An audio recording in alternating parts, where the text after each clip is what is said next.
considering like they have to follow these things step by step. And if you mess one of those up, you're a goner. Like, it's not like, oh, you just got burnt toast. Like, You got burnt. You got burnt. You are burnt toast. Sorry.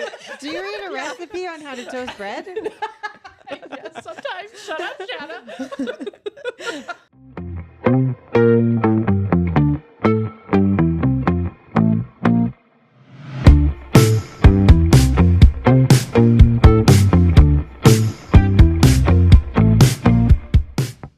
Hello, friends. Welcome back to episode 4 of season 3 of the Light and Salty Co podcast.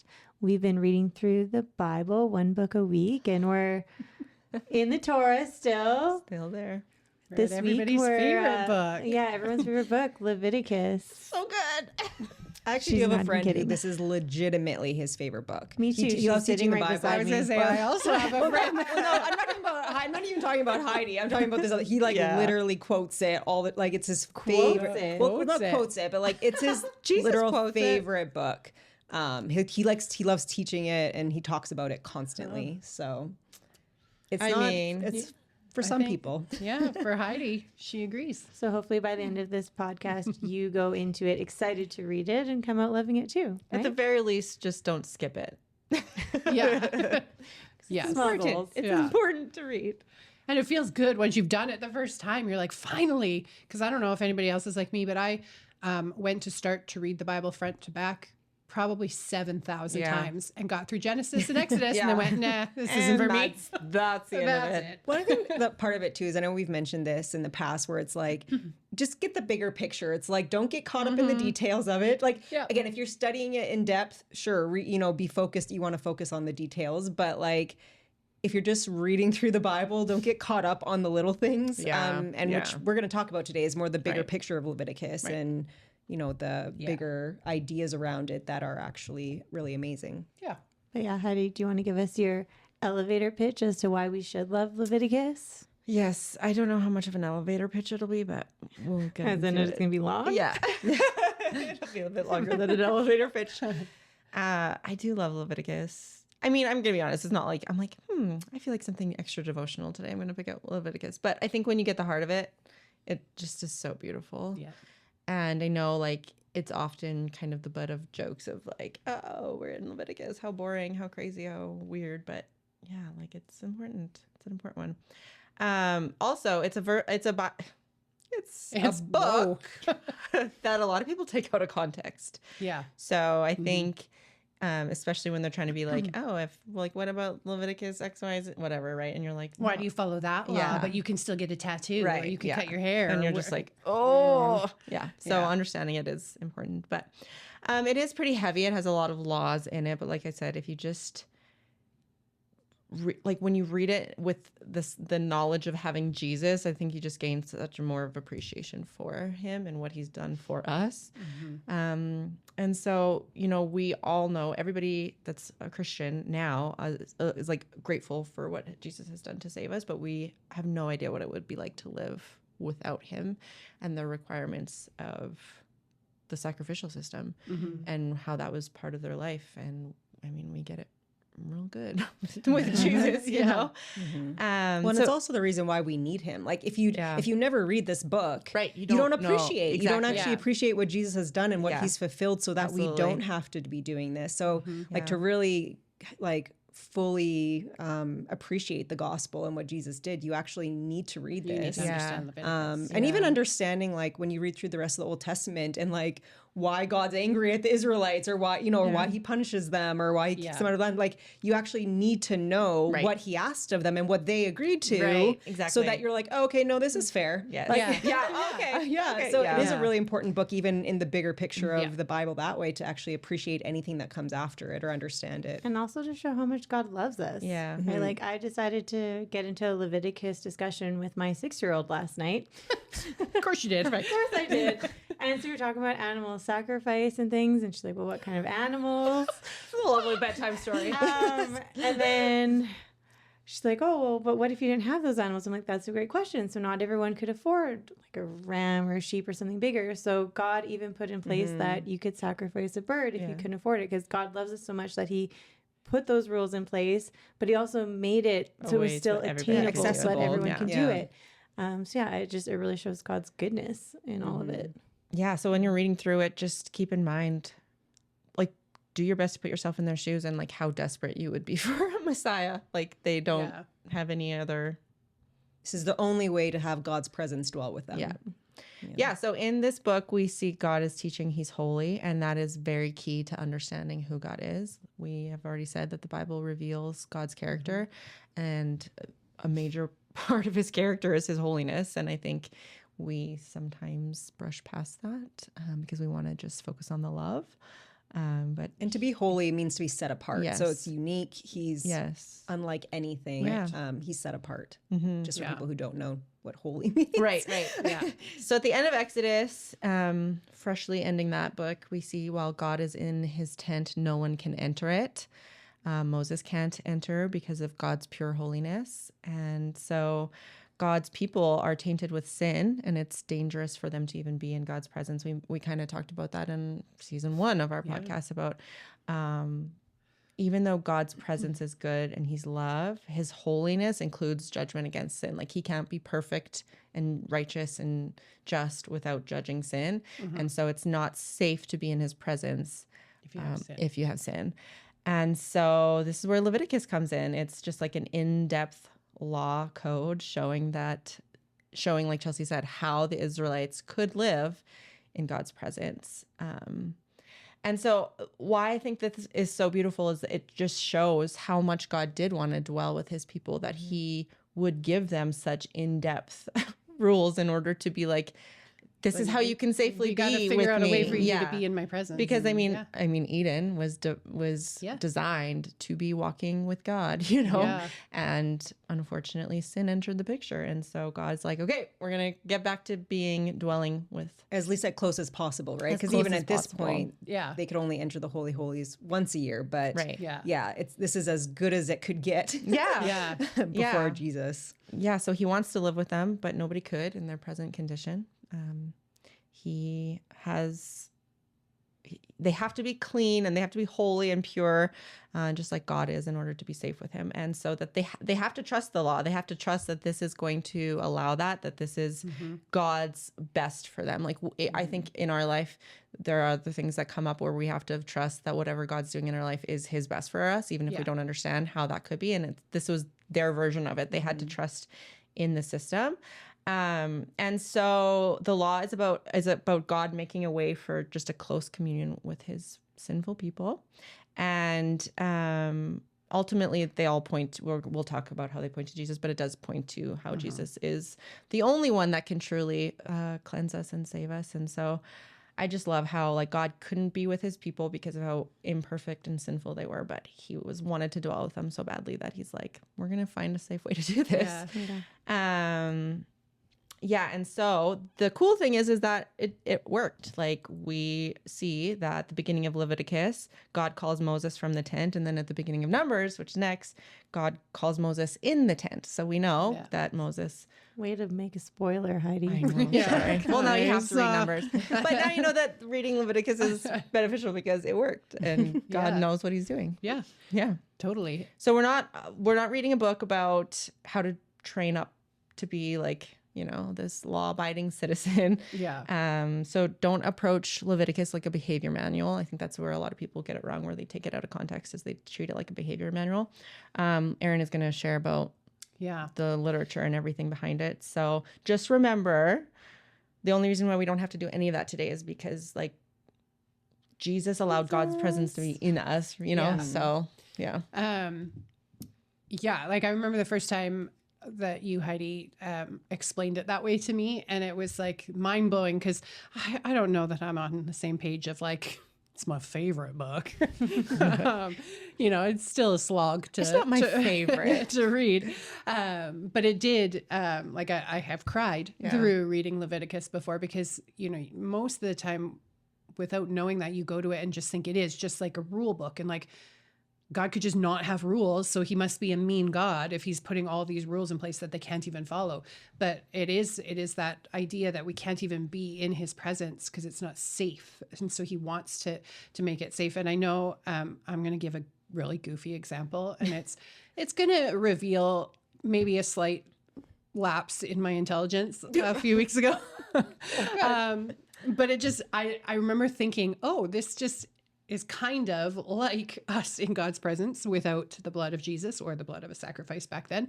And before I give the metaphor or the analogy, I want to be careful that nobody listening takes this too far, because I don't want it to lead anybody to believe that I think God is like morally neutral, because he's not. But I, a couple weeks ago, was making a recipe at home, and it required Good start. it required some honey. And it required like liquid honey. And you know when like honey has been sitting in your cabinet? Solidifies a little bit. It crystallizes a little. And so I had this little glass jar of honey, and I only needed like a little tiny spoonful. And I was like, this is the perfect amount that's in this glass jar, but it had solidified and crystallized a little bit. So I took off the lid, because the lid was plastic. So I took off the lid, and I was like, I'm just gonna pop it in the microwave for like, 10 or 15 seconds to make it liquid again.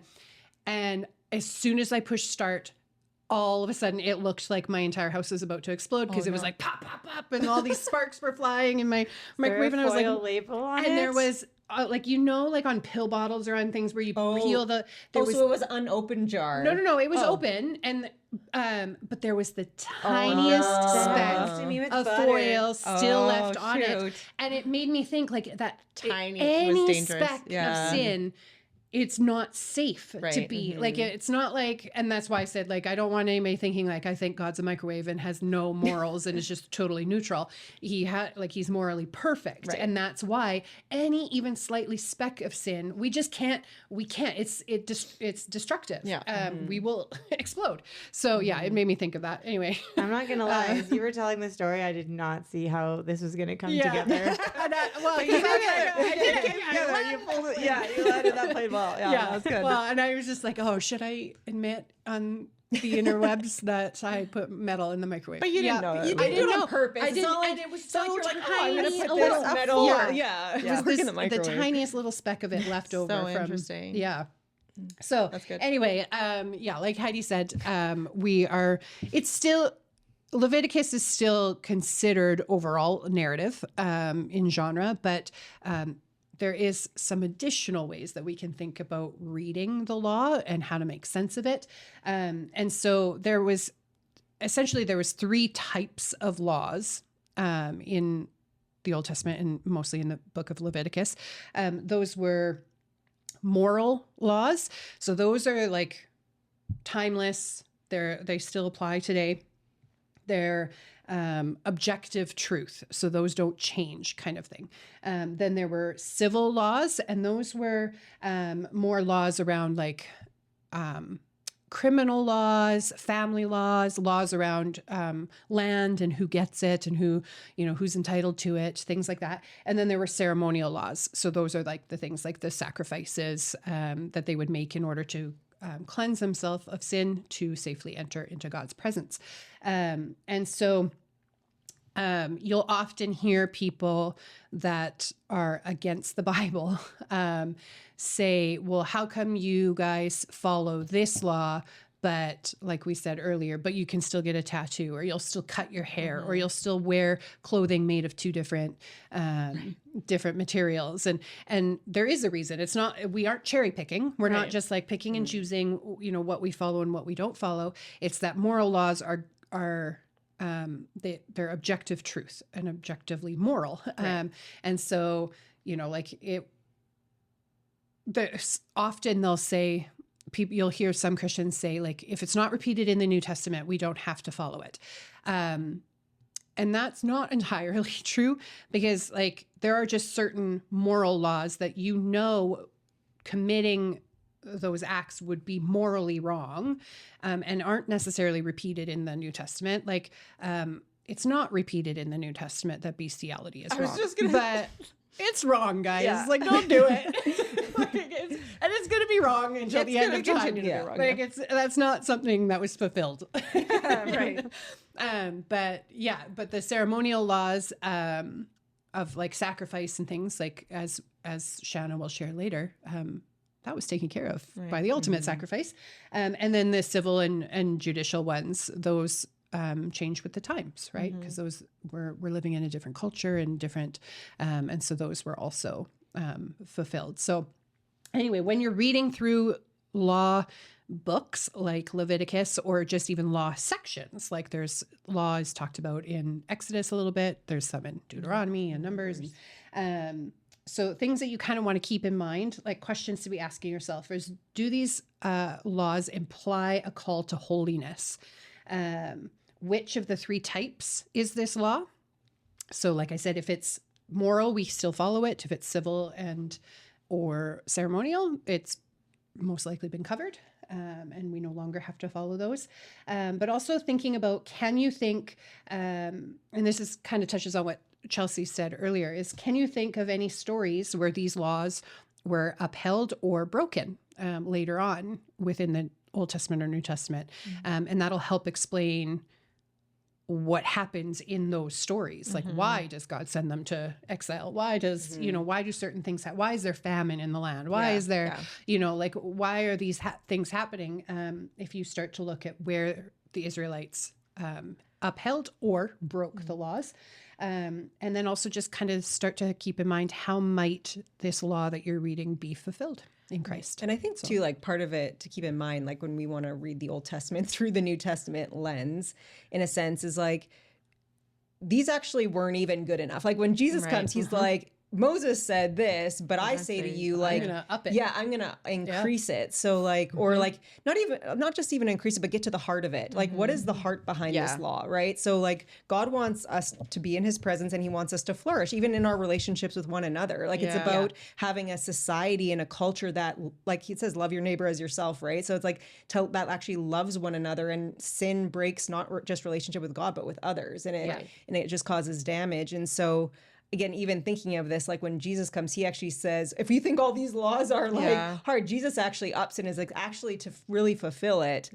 I'm calling, and Jesus does that for us, thankfully, because we're never going to be perfect enough to, be that on our own. But it's, and another thing to keep in mind too is, I mean, this is what Jesus says as well, is like, I know at one section, Jesus is saying, or someone comes to him and is just like, well, Moses allowed us to divorce. And Jesus says, well, part of the laws I gave you were allowance because your hearts were hard. Yeah. And so some of the laws that might seem kind of permissible and be like, oh, God allows that. Some of it is God knows the hearts of the people, and like, they're not going to listen to it. So he made it so at least it's fair in a sense. He did it. He made the laws so that at least the way they were going about things were as fair as can be, while they were still sinful people who, they weren't going to do it perfectly. Yeah. And another thing to think about as you're reading through is there's like a lot of talk about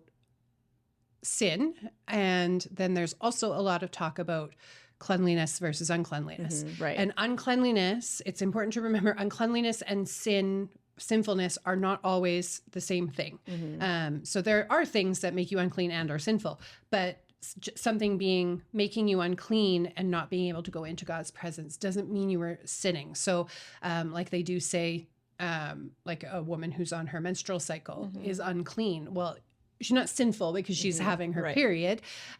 Same with it's ceremonial or ritually unclean. Same with like if a husband and a wife sleep together, like, and I'm using the euphemism, like not like snore next to each other, they make babies together.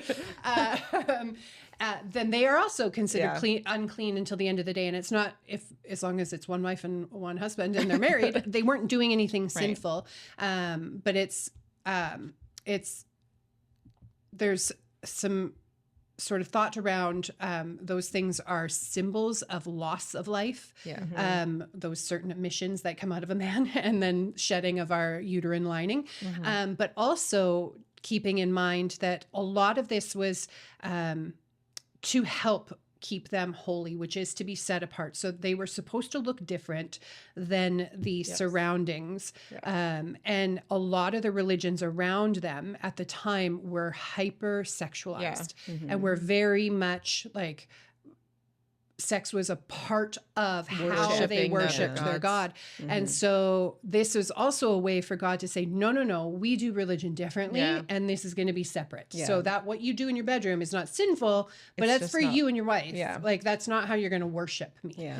Or manipulate me. Or manipulate. That's all because those that's what other they would do. Is they would it's they about would a go manipulation. to the temple, sleep with a temple prostitute in hopes of like getting Baal excited to go sleep with Asherah to then create whatever it is they needed. In So- all the pagan religions, it's like the point of worshiping or sacrificing was to manipulate. It wasn't to have relationship. Yeah. Right. And so it is just a whole different mindset that and God God is wanted- trying to create in these people. Yeah, who- God wanted who are, not only the Israelites to see themselves as different, but he wanted the world to look at them and be like, you're different than us. And like what's very clearly see yeah, it. yeah. Like your God is different and he creates a very good society Yeah. for you. Like, Yeah. you don't have to do these things and yet you're blessed and you're having Yes. abundance. Yeah. And on that, just to add, like I know we talked about obviously being very grateful for Jesus and that we don't need to keep up with the law. But the law in itself is not a bad thing. Like the law was perfect. The law was good. It's not like God gave like a half, Well, do what I can do now until like, the law was perfect. We're the ones that We're the were failures. not able to Yeah. make it up. So Yeah. God's like, I'm gonna send someone to do it for just you. like I want us to be aware of that. But also I think of when people are like reading like okay, like shampoo instructions or just like I'm trying to think of I don't know, something random and it's like do not consume or do not like and it's like the most or you're like how many people had to do or this? like on a flat iron it says do not use while sleeping. Yeah. And you're like, Yes. why do you have to tell me that? Honestly, it takes one person for them to have to do So that. it's like when you're reading this and you're like, what? I always think to myself, how many people were doing that? Why did this become why a thing? is this a law not to? So Yeah. anyways, that's just a side note. Yeah. Fair. There's a lot of stupid people back then, I guess. I guess But so. yeah. So okay, so who wrote and why did you write it? Who and why and why I'm Why? here? And What were is the those meaning of guys life? thinking when they Yeah, we're still with good old Moses. still with good old Moses? And as we mentioned, holiness, the main idea is that God's people shall be holy because he is holy. And the reason it was written was basically to provide a worship handbook for priests and Levites that could allow for sinful people to dwell with a holy God. So also some interesting facts. 88% of it is God speaking. So we're like, Yeah. well, Leviticus is You so want to hear boring. God And- speak. Yeah, and Yeah. God Read Read Leviticus. I know, I'm to me. listening to God. Yeah. Read Leviticus. Yeah. Moses speaks 2 times and Aaron speaks once. Anyways, to who it was written was the priests to kind of direct the people because as I think we've mentioned before that God didn't directly speak to each and every one of them. He spoke to the priests and the prophets and they were meant to then lead the rest of the people. So just think in this time, like when you're reading the actual book, the people that are receiving this, God's still forming them into a nation. Like they got delivered from Egypt. They're like wandering. God's forming them. And so he has to reveal more of his character to them. And we've already said a huge part of his character is his holiness. So he's teaching them how to worship him, which is very gracious of him because they're coming out of an Egyptian mindset of like all their other like these Egyptian pagan gods where a lot of the times it was manipulation. It was like, I'm not sure, is this gonna make you happy? So it's like why they revert to making a golden calf in Exodus. Like it's just ingrained in them. so To, so God's like this is what pleases me. And I mean worship me. Yeah. in order to love someone properly, you learn who they are and how they like Learn to their be love loved. languages. Yeah. Leviticus is God's love language. to the Israelites. To the Israelites, not to us. They, like I said, they were coming out of that pagan mindset, and so as we already mentioned, they were used to worshiping a much different way. So God's like, no, we're not having any part of that. And then the people reading this for the first time were like, as I said, the priests. So in order to understand, once all the tribes get formed, not all of the Levites were priests, but all priests had to be Levites. It's like pickles and cucumbers. Exactly. That's a good one. Man, we've got so many cooking references. The pickles that led us into God's tent. Wow. Okay. I didn't even Anyways, have that in my notes. add that in. So the priests were put into a new position that they've obviously never been in, and they're learning what that requires. They're learning who God is. And yeah, they were held at a higher standard, because It's very serious. Yeah. Like, I mean, we see in Leviticus 10, like God strikes down Aaron's sons right away. And it's because they offered unholy fire. Right. And it seems harsh. You're like, oh, it's kind of like shocking. It's just like, it just started and like right away. But it is interesting. Like I've heard this as well, but like if you read a little further in the chapter, shortly after, God makes a command that the priests can't be drunk when they go in. So you kind of wonder, it's like, were Aaron's why did he sons, have to make that? were they potentially drunk when they did this? Interesting. Because it's like within the same chapter that this comes shortly after. So he's kind of like, oh, okay, that law came for a reason. Yeah. Like potentially. But yeah, it's serious for those people who are like, again, kind of like, I think we talked about this maybe even in season 1 of different like giftings and callings where it's like, there is a burden that comes with every gifting. And it's like you look to people who are, you'd say maybe even like a pastor, or you look up to people who have different giftings, right? We like elevate them in our, not in a good way, but like we do. And you're like, oh, I'd want to be that. But you don't realize the burden comes with and the responsibility that comes with it. Can you imagine being a priest back then and thinking, You're they can't hear God. Yeah. And like, let's go back to cooking for a moment. I will follow a recipe and I always get something wrong in the recipe. Like I don't know if I like my focus moves or whatever. But like, considering like they have to follow these things step by step. And if you mess one of those up, you're a goner. Like it's not like, oh, you just got burnt toast. Like you got burnt. You got burnt. You are burnt toast. Sorry. Do you read a recipe on how to toast bread? Yes, sometimes. Shut up, Shanna. Yeah. Well, that's just it. Like they're held at such a high standard because of the fact that they're the ones that are hearing from God, that they have this. They need their responsibility is to teach it so that the nation will follow suit. And spoiler alert, they don't. They don't. So it goes downhill very quickly. It does. Yeah. Flush goes Israel. Yeah. Flush goes Israel. Guys, it's gonna make it in there. Anyways, so basically you're responsible for the ability for the entire nation to dwell with God. Yeah. Yeah, it's a high no thanks. Yeah. And how to have like a healthy society, really. Which is interesting It's too. like being the executive chef, dare I say? Yeah. Which is interesting too, because we better know how to toast bread by that point. We actually see later on, like the Levites kind of fight for the position with Moses later on. I think that's maybe in Numbers, and it's kind of just like, why? You want? Like, I mean, again, it's ego, pride, power, all the basic sin things of what you desire. But like, it's just crazy when you think of like the standard of what they have, like that responsibility, and people are still fighting for it because people want the title without the job description. Yeah, without the work. Well, because even Moses, like he's just like, God, give some of this to other people. Like God does. Yeah. Is that in Exodus or is that still coming up? It's I can't remember now. It's with But he's just like this. father-in-law. This burden is too. I think it's maybe in Exodus. Maybe we already read it. But like this burden is too much. Like give some of your spirit to other people. Rule over these many people, God. Yeah. And again, and so if you're going to be a good leader, yes. Again, because a bad leader can be like, oh, I don't care, like But if you're going to be a good leader, it's a lot of responsibility. Yeah. Yeah. Cool. So what are some themes? So I mean, I feel like we've talked a lot about some of it, but obviously holiness is like the main theme.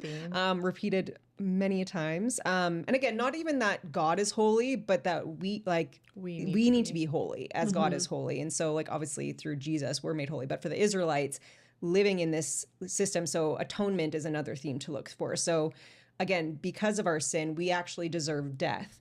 And so blood needs to be shed for the forgiveness of sin. And so again, God created this way to sacrifice animals instead of our own lives for our sin.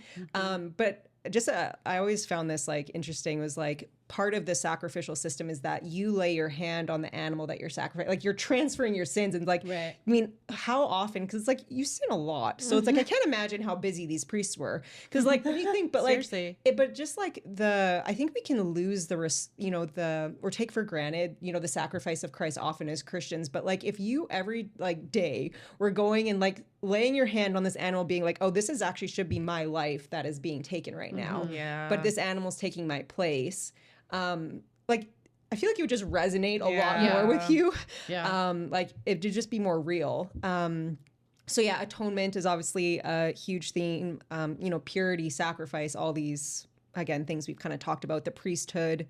And then living a life centered on God. So again, their whole society was revolved around with God in the center, right? Even just how he told them to like set up the camp around it. Yeah. Like God was at the center.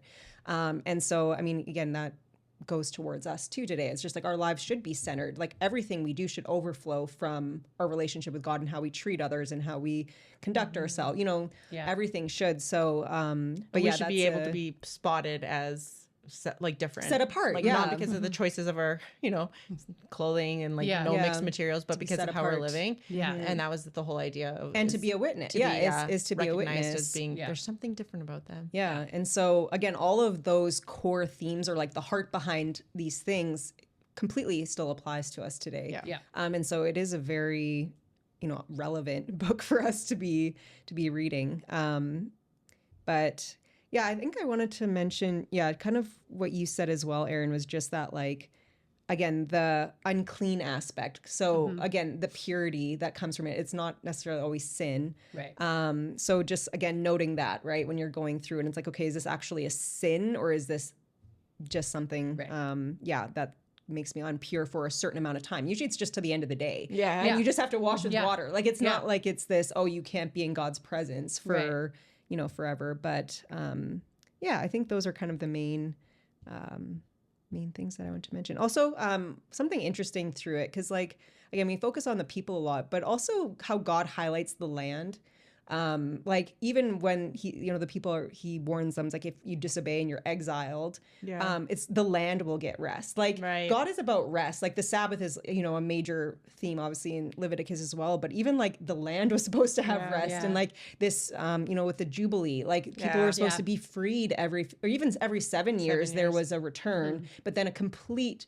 And so just God's fairness and equality, like He wanted a society that was again fair for everyone. And so you'll read like this year of Jubilee that happens every 50 years, like literally the entire country would reset, the entire nation would reset. Your land would go back. If you had to sell it because you got in a bad position, you would get it back in 50 years. So like, and all slaves were set free. Like there's just this idea of God like loving people and wanting people to love others and have this society that is just abundant and blessed and like flourishing, and fair and equal. And so oftentimes people will look at God and be like, oh, he doesn't want fair, whatever it is. But no, that was His heart. A lot of like the laws have to do with that as well.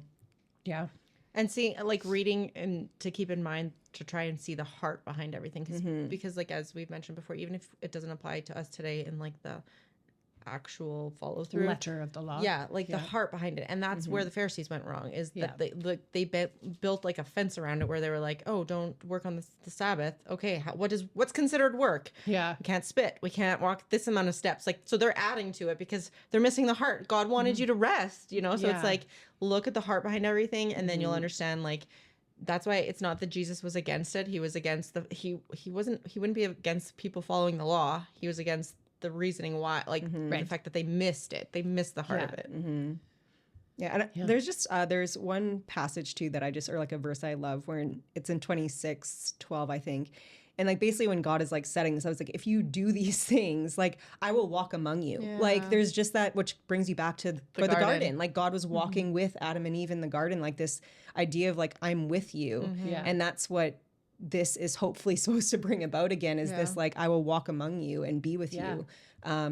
Which again is unique compared to any other God that was worshipped at that time. And it just, then Jesus comes and actually walks among us, right? Like it's the same God, the Old Testament, New Testament, it's the same God. Same God. But Shanna, is Talk there about Jesus? Should we focus on that? Okay, so specifically in chapter 1, verse 3, pointing to Jesus, Jesus is the perfect male unblemished lamb that was a sacrifice for our sins, right? And we see this theme carry through chapters 1 to 9 as we're talking about sacrifices. So yeah, anytime I see sacrifice in the Bible, I can't help but remember that Jesus was the ultimate sacrifice. So hopefully that comes naturally to all of our listeners too. Then when we get to chapters 10 through 12, that's talking about, purity, holiness, clean versus unclean, and showing us that we can never measure up to God's standards, which again means we need Jesus, and he came not to just make us clean on the outside, but also in our hearts, right? Like the hearts mattered. And the laws were tough. I think what's cool with that too is how there's laws about like if you have a disease, you have to be outside the camp, and that's good. That's protection as well. Like you're not gonna, but like Jesus touches people and makes them clean. Like it's not like you go away till you're clean. Jesus comes comes. and he touches people to make them clean. Yeah, that is cool. Yeah, and then chapter 23, we've got the Feast of the Lord, and so I want to just go through these points quickly on how they point to Jesus because I had them written down. Miss Heidi taught them to me in Bible Book Club, and when I was reviewing them. And reading the Bible, they didn't come naturally to me. So I actually marked up my Bible this time going through to have it. So I'm going to just give you all the hints of what they should be. So for Passover, Jesus is the ultimate Passover lamb, right? Because of him, God's wrath passes over us. That one I got, for the record. First fruits. So Jesus is the first and the best that God offered for our salvation. The Feast of Weeks, it's about God's provision, and Jesus is the true provision that was provided for all of us. The Feast of Trumpets, it's a reminder of the covenant. So comparatively today, like we have the Lord's Supper. The Day of Atonement, Jesus is our atonement, right? He's the answer for all of our sin. We have the Feast of Booths, which looks back on when God delivered his people from Egypt and also then looks forward to when Jesus would dwell with them.